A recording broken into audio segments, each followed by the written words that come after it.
मेरे प्यारे प्रतियोगी परीक्षार्थियों, मैं राम कृपाल आज आपके सामने पुनः हिंदी और जीएस की मिली जुली चर्चाएं करने के लिए उपस्थित हुआ हूं। तो आज तारीख हो गई 16 दिसंबर। आज भारत में विजय दिवस मनाया जाता है। इसका महत्वपूर्ण कारण यह है कि आज ही के दिन दरअसल ये 1971 की घटना है।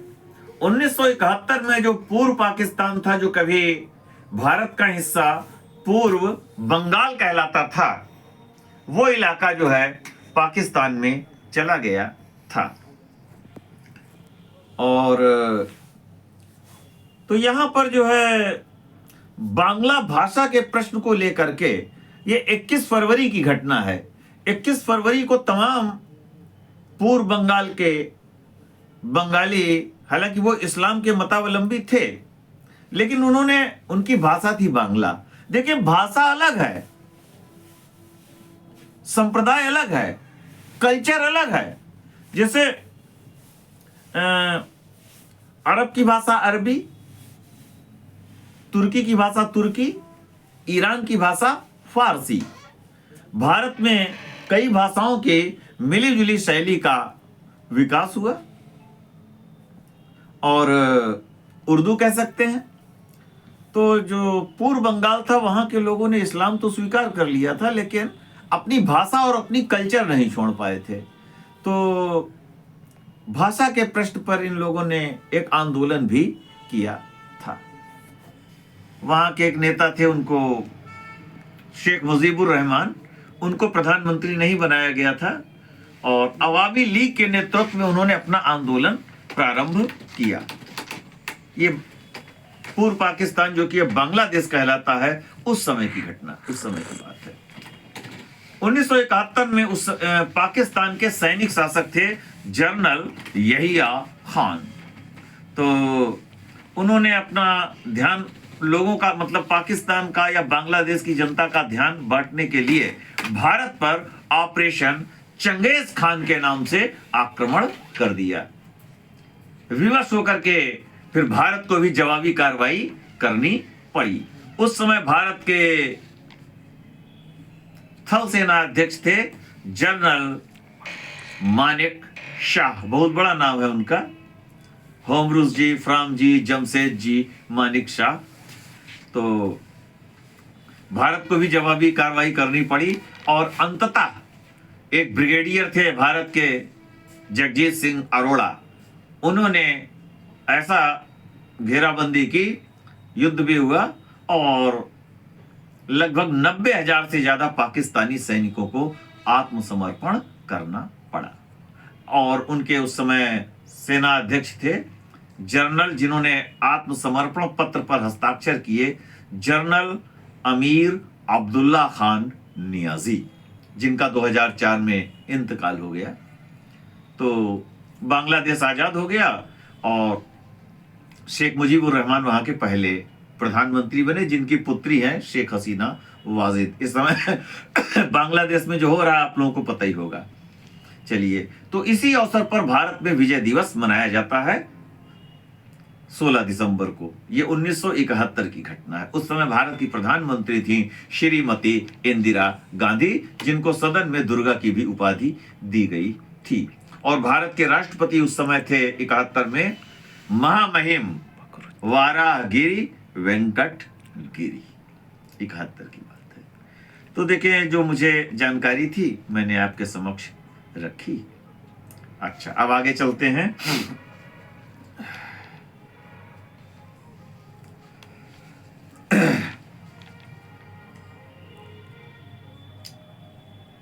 पश्चिम बंगाल जो है राज्यसभा के लिए 16 सदस्य चुनकर भेजता है। पश्चिम बंगाल, बात आई 16 की।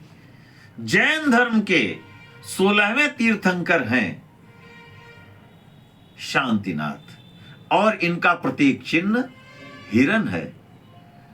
आप जानते हो कि हिरन थोड़ा शांति प्रिय जीव माना जाता है। हिरन के कई रूप भी होते हैं। उसी में एक हिरन 12 सींगा होता है। मतलब वो ऐसा हिरन है जिसके सींग में सींग, सींग में सींग, सींग में सींग निकले होते हैं। तो उत्तर प्रदेश का राजकीय पशु 12 सींगा है। एक हिरन जो है जिसके 2 ही सींग होते हैं।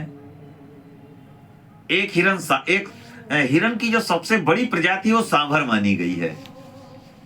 हालांकि नील गाय को भी मैं पढ़ रहा था एक किताब में कि वो भी हिरन की प्रजाति में मानी गई है, और भी मैं इस पर अध्ययन करूंगा।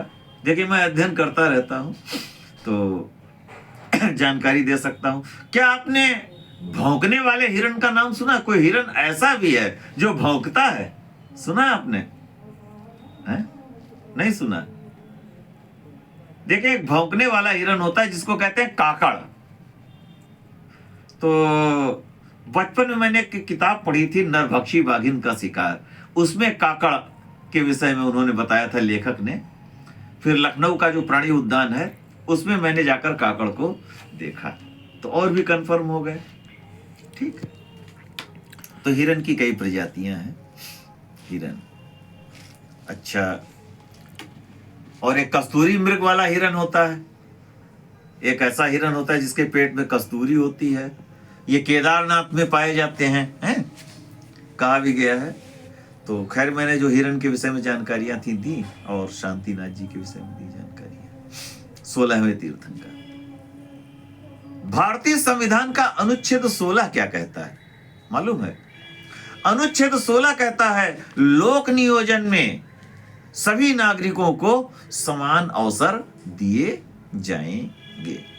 अब यहां लोक नियोजन से हो सकता है सरकारी नौकरी भी कह सकते हैं, या अन्य चीजें हैं जो सरकार के उसमें आती हैं कि सबको समान अवसर दिए जाएंगे। इस पर संविधान कोई भेदभाव नहीं करेगा। 16 की बात आई। अच्छा, 16वें संविधान संशोधन। 16वें संविधान संशोधन में यह व्यवस्था की गई कि यदि कि कोई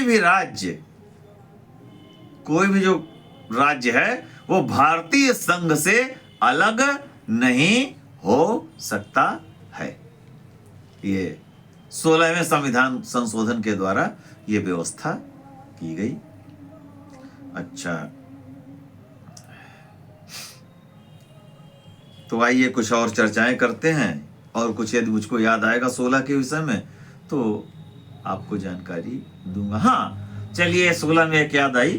देखें, जो सिक्के नहीं होते हैं, भारत में पहले आना प्रणाली प्रचलित थी। सिक्कों की जो थी, आना प्रणाली प्रचलित थी, यानी 1 रुपए में 16 आने होते थे।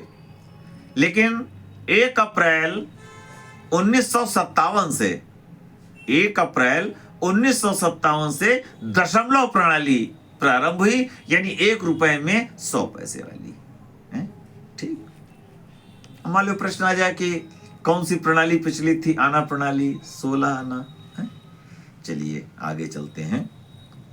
अच्छा, सांता आना ये कहां की गर्म और शुष्क पवन है?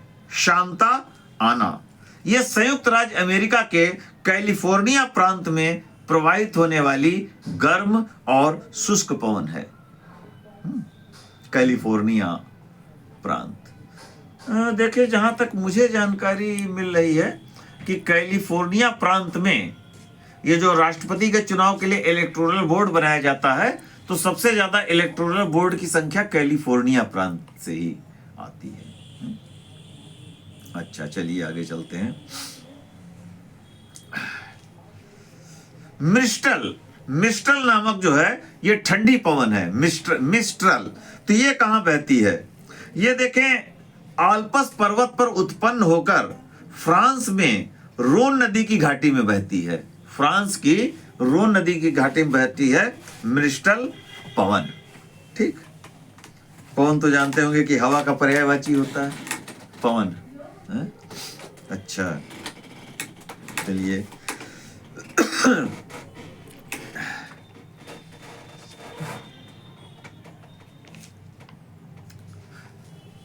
भारत के किस जलप्रपात की तुलना नियाग्रा जलप्रपात से की गई है।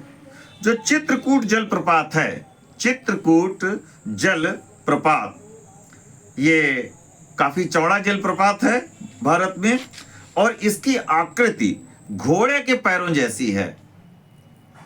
चित्रकूट जलप्रपात जो है इसकी आकृति घोड़े के पैरों के समान है, तो इसे भारत का नियाग्रा जलप्रपात भी कहा जाता है। क्या कहते हैं? भारत का नियाग्रा जलप्रपात, चित्रकूट जलप्रपात। ये चित्रकूट जो है ये खास तौर से पहले बांदा जिले में आता था। देखिए चित्रकूट जो है ये उत्तर प्रदेश, देखिए चित्रकूट का कुछ हिस्सा उत्तर प्रदेश में है और कुछ हिस्सा मध्य प्रदेश में है। ऐसा कहा जाता है कि भगवान राम ने वनवास के दौरान अपना ज्यादातर समय यही बिताया था, ऐसा उन्होंने कहा। यहां तक कि अब्दुल रहीम खान खाना, उन्होंने भी चित्रकूट का वर्णन अपने दोहों में किया है।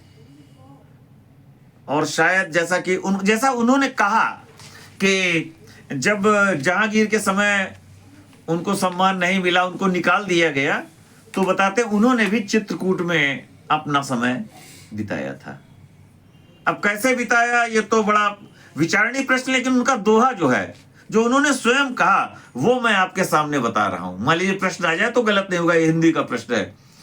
चित्रकूट में रमि रहे, चित्रकूट में रमि रहे, रहीमन अवध नरेश, जा पर विपदा पड़त है, वह आवत यही देश, ऐसा उन्होंने कहा।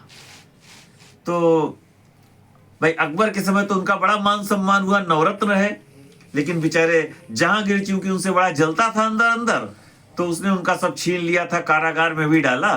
तो बताते हैं फिर उन्होंने कुछ समय के लिए चित्रकूट में अपना प्रवास किया, ऐसा उन्होंने कहा। ये हिंदी का भी प्रश्न है और साथ में जीएस भी बन सकती है। देखें कोई कोई प्रश्न ऐसे होते हैं जो हिंदी में भी चलते हैं, जीएस में भी चलते हैं, मिली जुली भी चीजें चलती हैं। चलिए इसी क्रम को थोड़ा और आगे बढ़ाते हैं। अच्छा,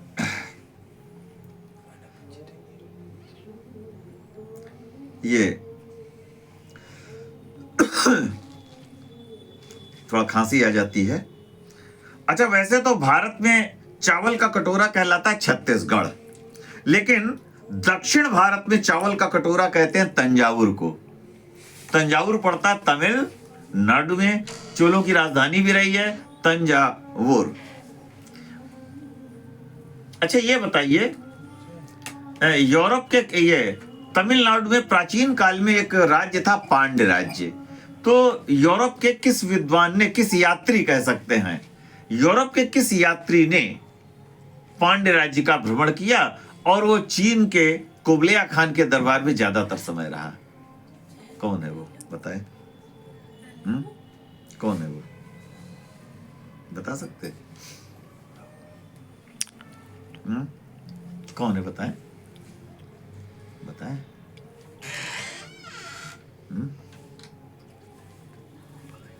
फाहियान? नहीं, फाहियान यूरोप का कहाँ है? देखिए आपने गलती करी कि नहीं, इसी में फिर मुझे गुस्सा आती है। आप गलत बताओ, यूरोप का कोई बताओ तो हम समझाएं। फाहियान तो खुला चीन का है, फाहियान तो चीन का है और वो आया है क्या?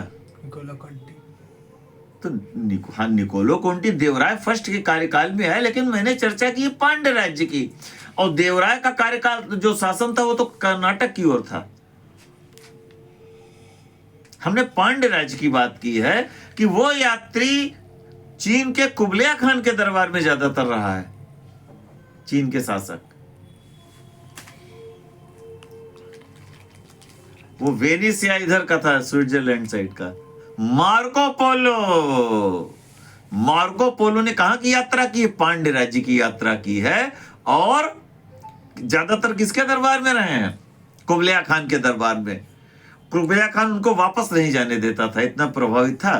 तो उन्होंने वादा किया कि अच्छा, मतलब जब जाने लगा अपने देश, तो उसने कहा कि ठीक है जाओ, तो लेकिन लौट के आना पड़ेगा तुम्हें। खैर वो गए वादा करके, और उनके अपने देश में उन्हें कोई पहचान नहीं पाया, और उसी समय उनको खबर मिली कि कुबलिया खां की डेथ हो गई है। तो फिर उस वादे का कोई मूल्य नहीं रहा। मार्को पोलो था भाई, मार्को। आप विजयनगर साम्राज्य में निकोलो कोंटी इटली के थे, देवराय फर्स्ट। अच्छा, लैंड ऑफ मार्बल किस देश को कहते हैं बताइए? Land of marble, Italy. Italy की राजधानी रोम, टाइबर नदी के किनारे। इटली की पो नदी को रोम की गंगा कहते हैं। इटली की जो पो नदी है उसको इटली की गंगा कहते हैं, इटली की गंगा कहते हैं।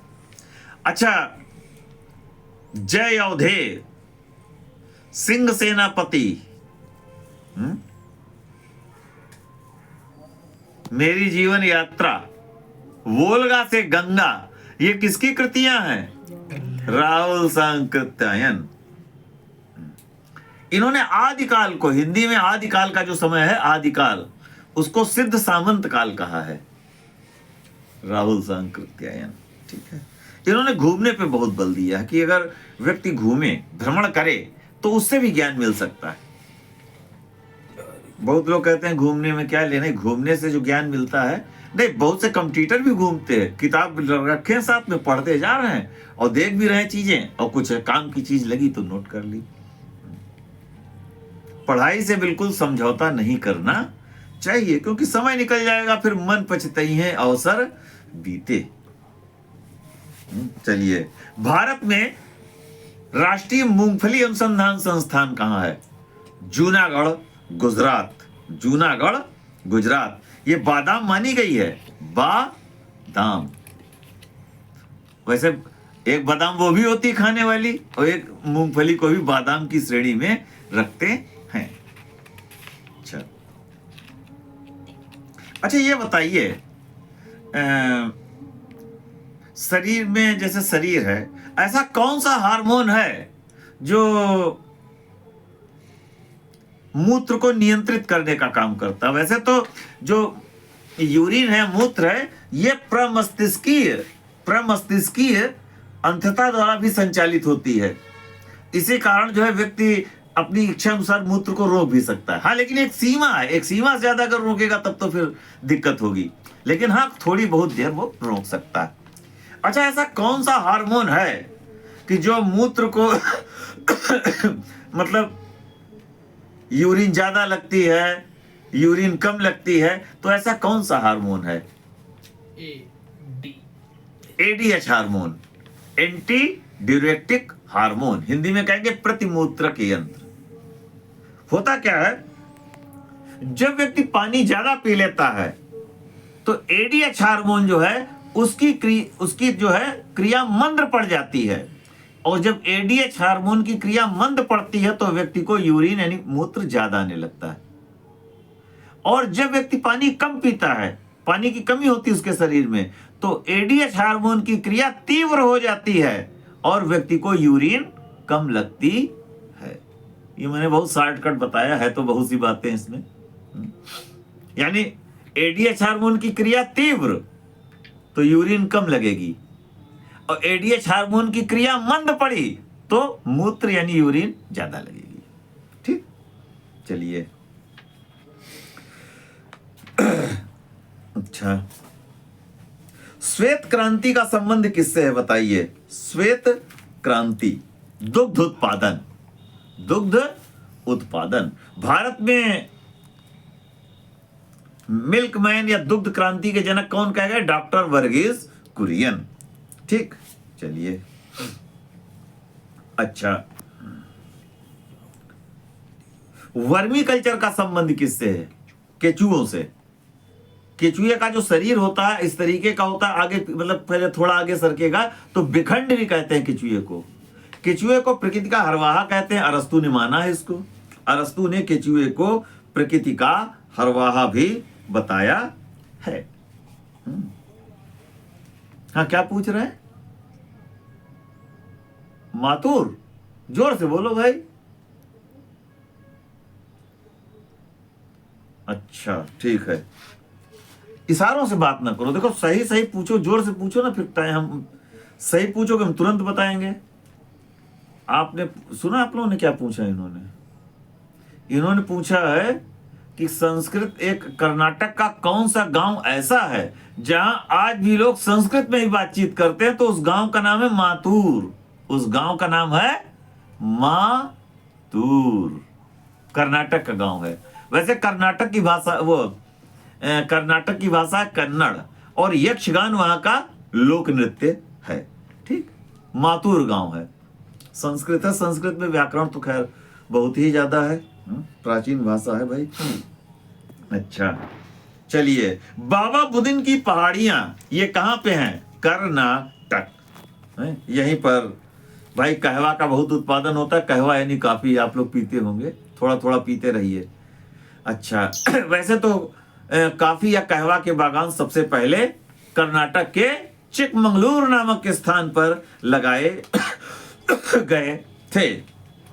चलिए, अच्छा, ये ऑपरेशन फ्लड कार्यक्रम ये कब प्रारंभ हुआ? 1970 में। और वैसे तो उत्तर प्रदेश में दूध का बहुत ज्यादा उत्पादन होता है, लेकिन ऑपरेशन फ्लड के तहत सबसे ज्यादा सफलता गुजरात को मिली। Operation flood. अच्छा, हाइड्रोपोनिक्स जानते हैं? हाइड्रोपोनिक्स बताएं। हवा में पौधे उगाना। व्हाट? जल में पौधे। जल में पौधे, बिना ऐसे समझे। एरोपोनिक्स। बिना मिट्टी के पौधे उगाना या जलीय माध्यम से पौधे उगाना। तो ये करते क्या है? जल में वो तत्व डाल देते हैं जो मिट्टी में होते हैं, जिसके माध्यम से पौधे उगते हैं। तो इसके लिए सबसे पहले प्रयास जो है ये जर्मनी और इंग्लैंड के वैज्ञानिकों ने किए, लेकिन उनके प्रयोग नहीं, इंग्लैंड ने पहले किया लेकिन उनको सफलता नहीं मिली।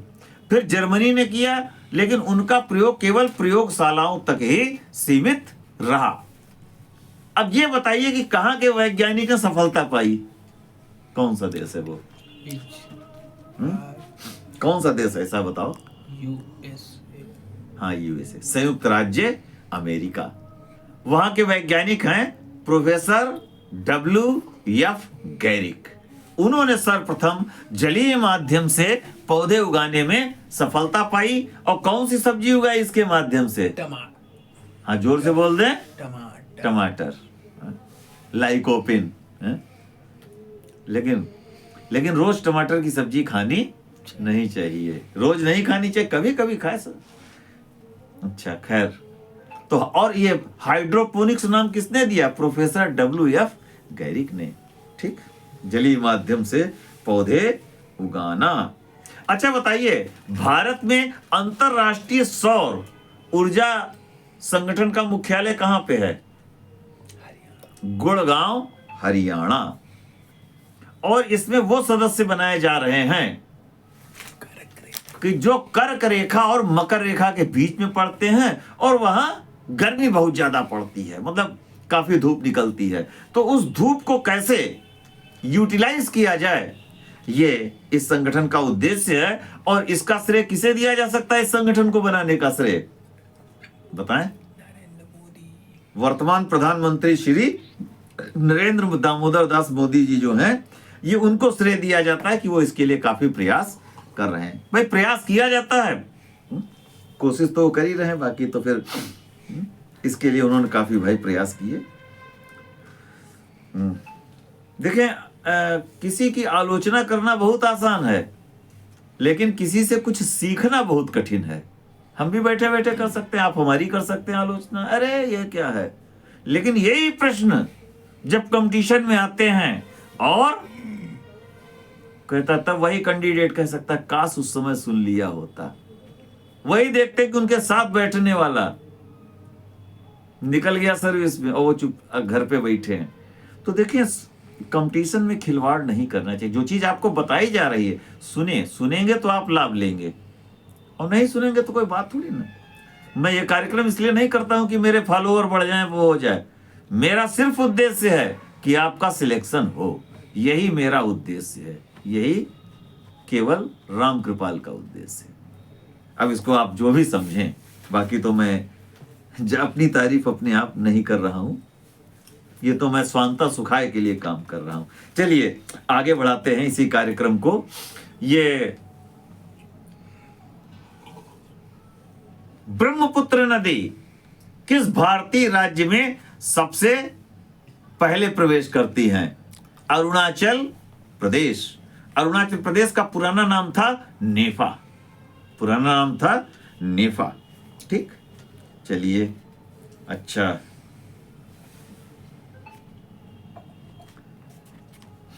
भारत में खनिज तेल का उत्पादन सबसे पहले कहां प्रारंभ किया गया था? डिगबोई, डिगबोई असोम। अनुच्छेद 371 खाका संबंध है असोम से। असोम की राजधानी देशपुर, माजुली द्वीप असोम, काजीरंगा अभ्यारण्य असोम, मानस अभ्यारण्य असोम। नामरूप का और हाँ, कामरूप पुराना नाम था जो आप कहना चाह रहे हैं, कामरूप पुराना नाम था। उस समय राजा कौन थे? हर्षवर्धन के समय या ह्वेनसांग के समय? भास्कर वर्मन, उन्हीं के दरबार में पहले गए सबसे पहले। अच्छा ये बताइए, चलिए आपने नाम ही ले दिया, तो जब ह्वेनसांग भारत की यात्रा पे आए, नालंदा विश्वविद्यालय गए, उस समय नालंदा विश्वविद्यालय के कुलपति कौन थे? शील भारत। आचार्यशील भद्र। चलिए आपकी बात हो गई। अच्छा, ऐसा कौन सा मतलब हम थोड़ा आपको पूछ रहे हैं, हिंदी का प्रश्न है, जिसकी ना हम वाणी सुन सकते हैं, न जिसे हम देख सकते हैं? न वाणी सुन सकते हैं, न देख सकते हैं, न स्पर्श कर सकते हैं, उसके लिए एक शब्द क्या आएगा? अगोचर। अगोचर। वाणी कहां सुनते हैं हम? अनुभूति करेंगे, न देख सकते हैं? और क्या कहना चाहिए? एक शब्द और क्या बताया मैंने? छू। हाँ, मतलब छू भी नहीं सकते। अगोचर शब्द, बल्कि इसके लिए एक नई शब्द है, तुम हो एक अगोचर। जब ईश्वर की लोग प्रार्थना करते हैं तो क्या कहते हैं?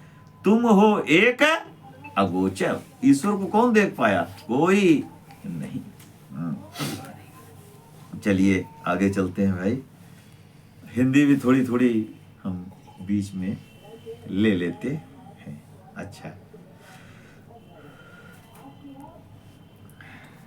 अच्छा, पान का तत्सम बताइए।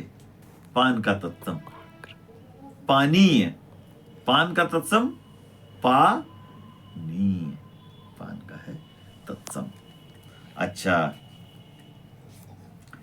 अच्छा, प्राचीन का विलोम बताइए क्या होगा?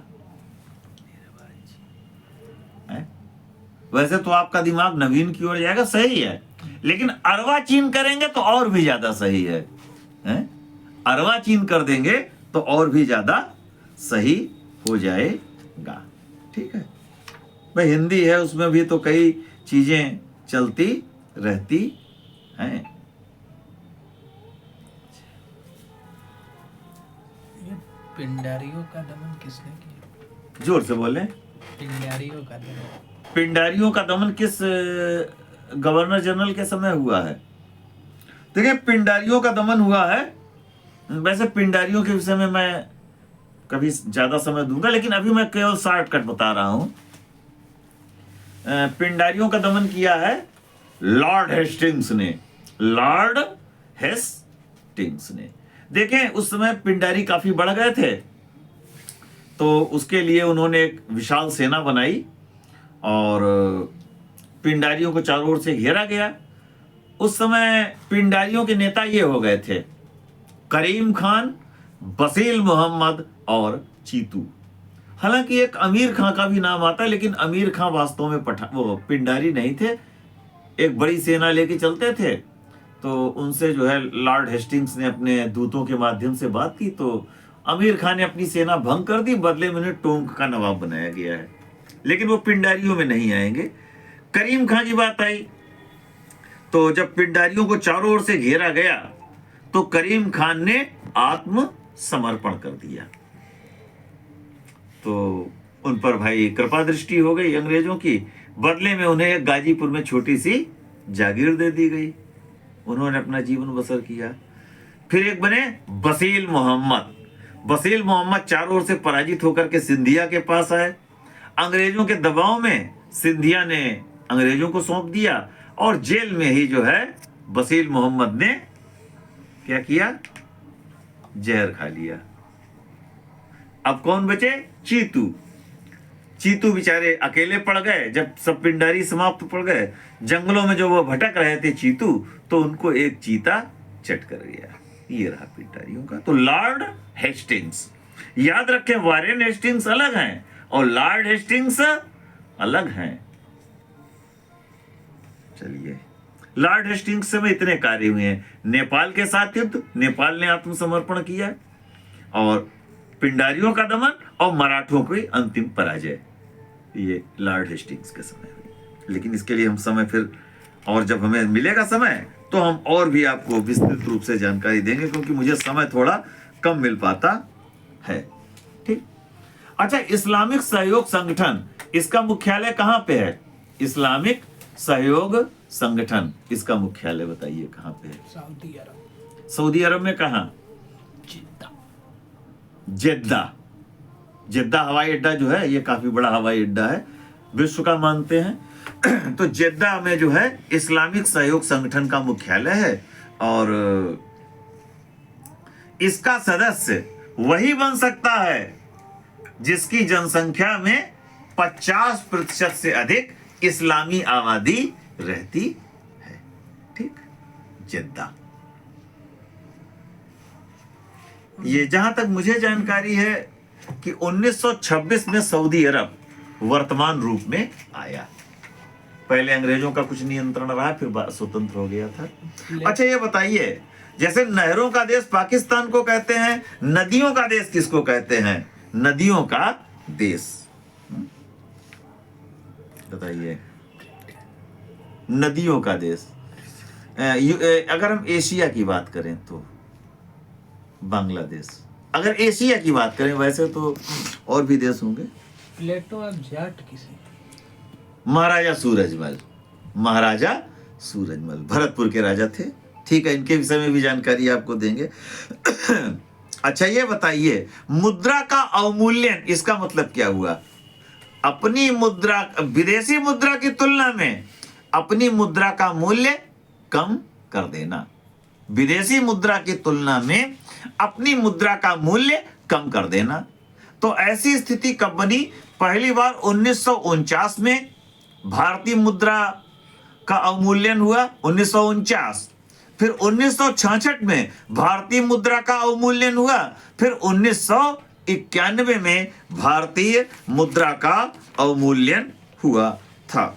आइए, मछलियों का अध्ययन विज्ञान की किस शाखा में करते हैं? इक्थियोलॉजी। इक्थियोलॉजी, मछलियों का अध्ययन। शफली किसका पर्यायवाची है? मछली का। किसका है? मछली का पर्यायवाची है शफली। अच्छा, ये बताइए, दधिसार किसका पर्यायवाची है? दधिसार बताएं। दधिसार किसका पर्यायवाची होगा? हंस। दधिसार। अगर आज परेठा बनाना तो उसमें वो मक्खन लगा देना थोड़ा। दूध। मक्खन का पर्यायवाची दधिसार। ध्यान से सुने, दधिसार। नहीं फिराया जाता है मक्खन। एक सार की बात आई तो सार सार को गही रहे, थोथा दे उड़ाए। ये हिंदी में किसने कहा है? संत कबीरदास ने। साधु ऐसा चाहिए जैसे सूप सुभाए, और सार सार को गही रहे, थोथा दे उड़ाए। ऐसा संत कबीरदास ने कहा। अच्छा, पोटोमीटर यंत्र से क्या मापा जाता है? पोटोमीटर यंत्र से वाष्पोत सर्जन।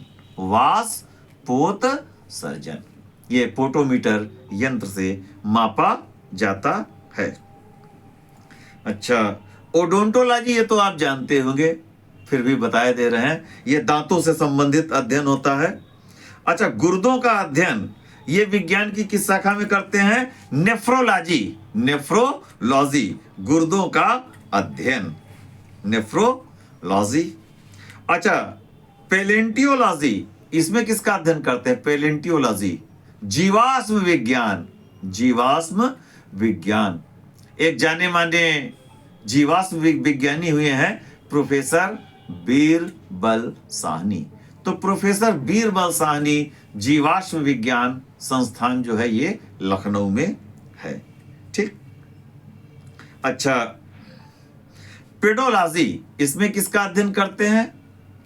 पेडोलॉजी में मिट्टी यानी मृदा का अध्ययन।